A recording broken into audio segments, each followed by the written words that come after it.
Trans representation in media is sparse, to say the least. So when I heard about a game created by a trans person about a trans woman finding her identity, I was more than intrigued.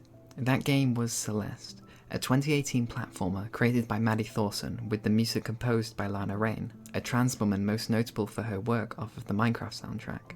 To get media about the trans experience from a trans person is like a gem in a sea of plastic, surrounded by bad tropes and harmful stereotypes. So to say this game needs all the time and love in the world to analyse is a great understatement. If you want a full analysis of the game as a whole, then I implore you to look elsewhere on YouTube, because I'm really only going to look at the trans stuff here.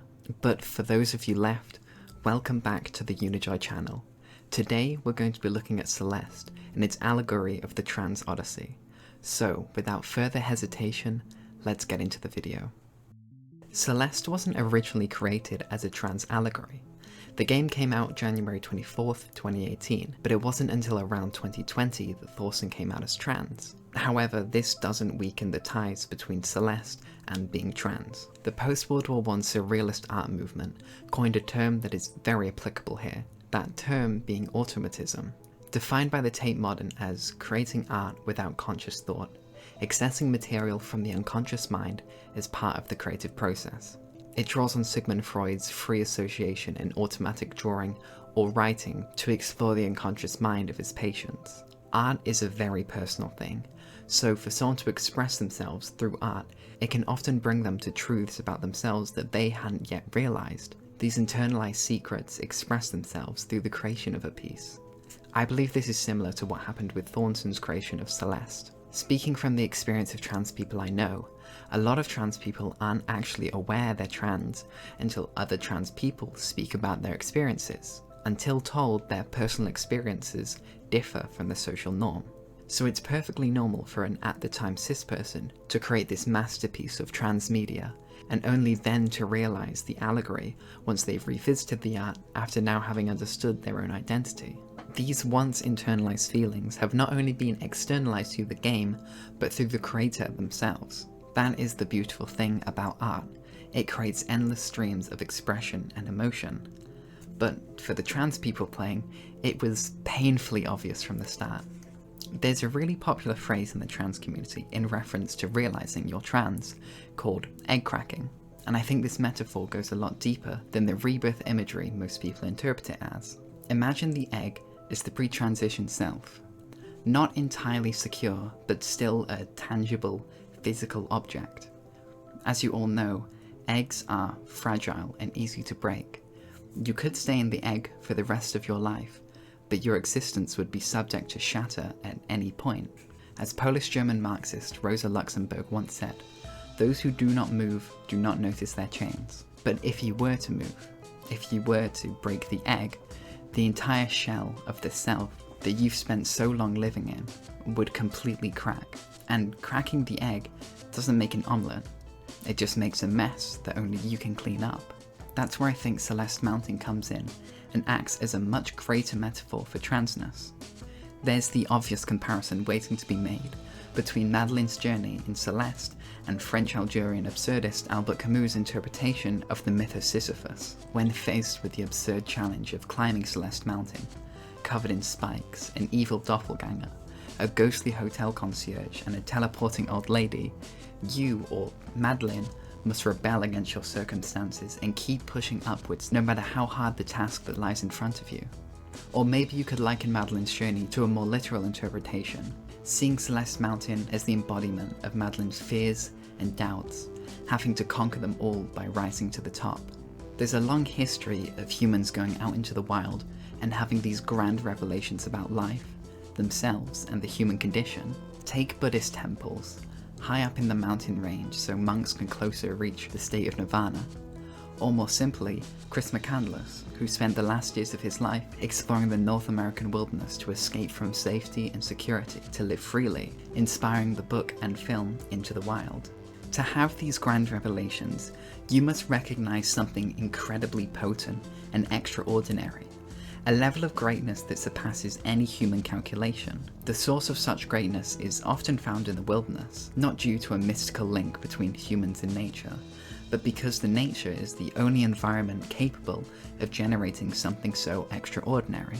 Nature is the only force capable of creating something that transcends human understanding, leading to the intense emotional states required. If you've ever been up a mountain or walked through a vast forest, just seeing the scale of everything puts how small your life is into perspective, like an ant on a mound of dirt. Seeing how insignificant you are to the universe hands us the key to living our truest lives, free from the social conventions of society or the constructed meanings we tie our lives to. In the words of French existentialist Jean-Paul Sartre, life has no meaning a priori. It is up to you to give it meaning, and value is nothing but the meaning that you choose. While I completely agree with the first two interpretations I stated, I believe that this one is which most closely aligns to the trans reading. Upon the mountain there is no one to be except yourself. There's no man or woman, no trousers or skirts, just the world you create in total isolation. Progressing up the mountain is the metaphorical cleaning of the egg, and the creation of the metaphorical omelette.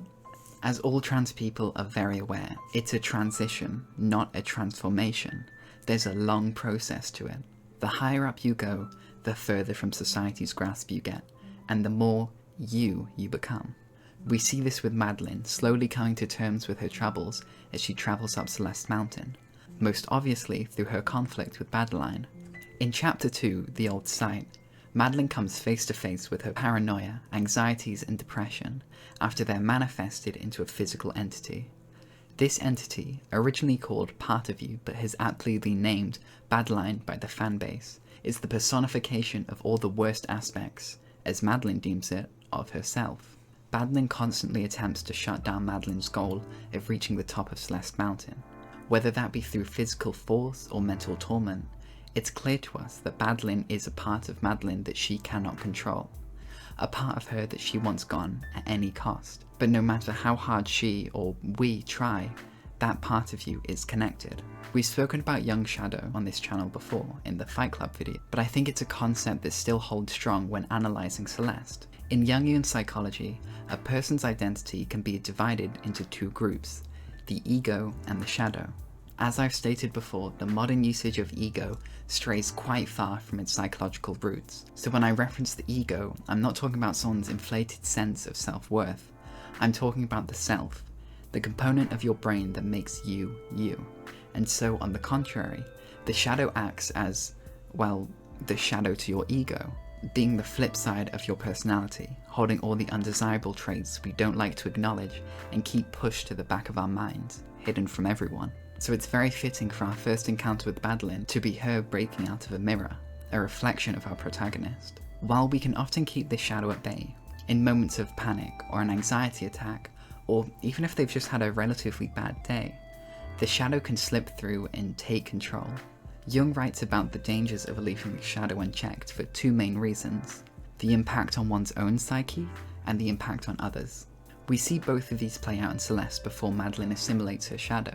Most Madeline encounters end with some form of chase or battle, representing the internal conflict Madeline is struggling with. We see the shadow effects on others through our interaction and subsequent fight with Mr. Oshiro, corrupting this anxiety-riddled resort concierge into a large demonic creature, chasing Madeline out of his hotel.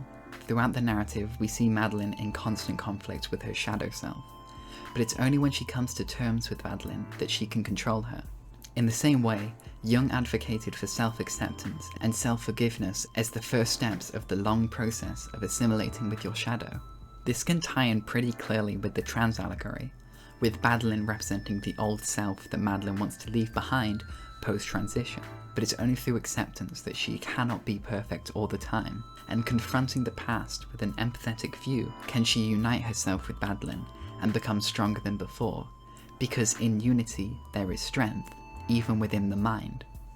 But unfortunately for trans people in the real world, it's not as easy as fighting a goth version of yourself. One of the hardest things for trans people, and a strong point on why I think being transgender continues to be a contentious area in society, is the apparent lack of relatability to cis people.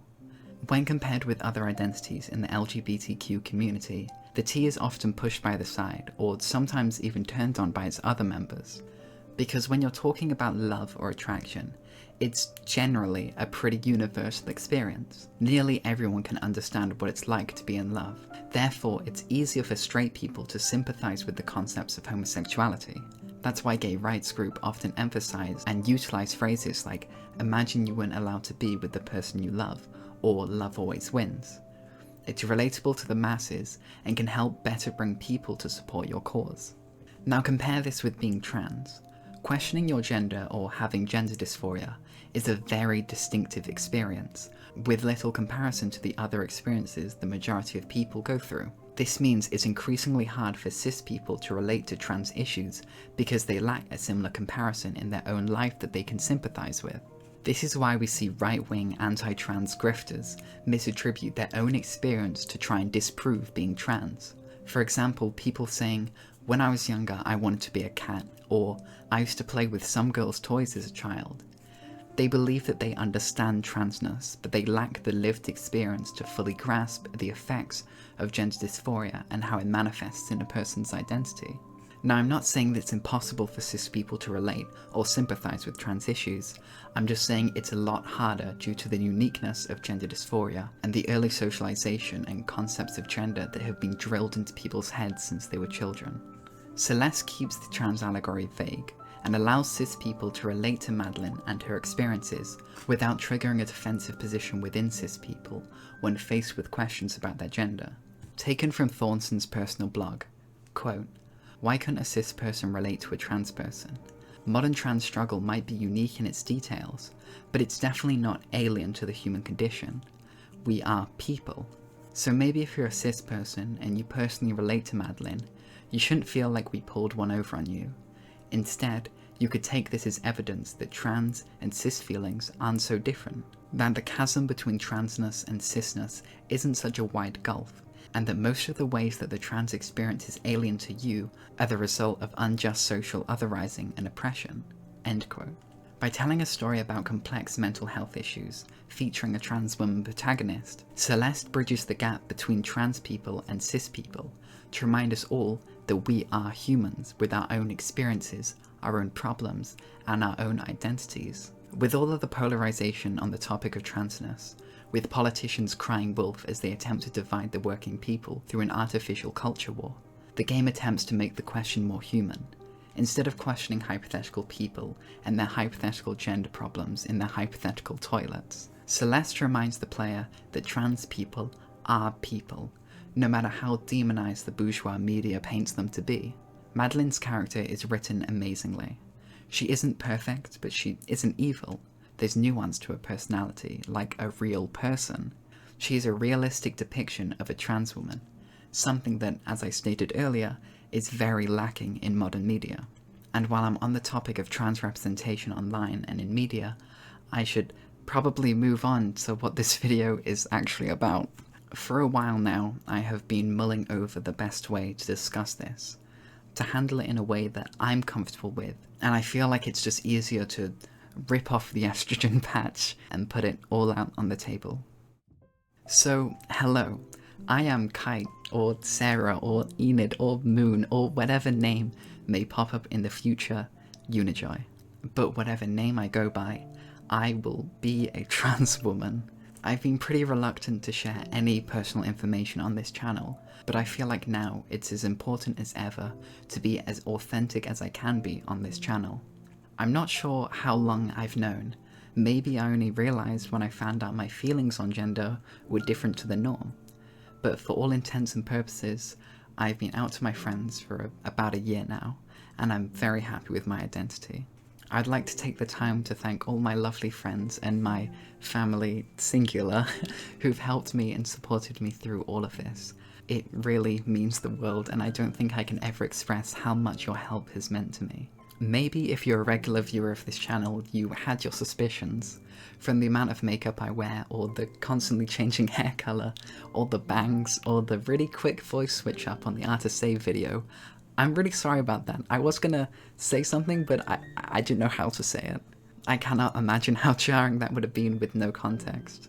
But as we creep closer to 1,000, the first big milestone of the channel, I just felt like it was the right time. I'm aware that some people may not like this change, and if so, you're welcome to leave and unsubscribe.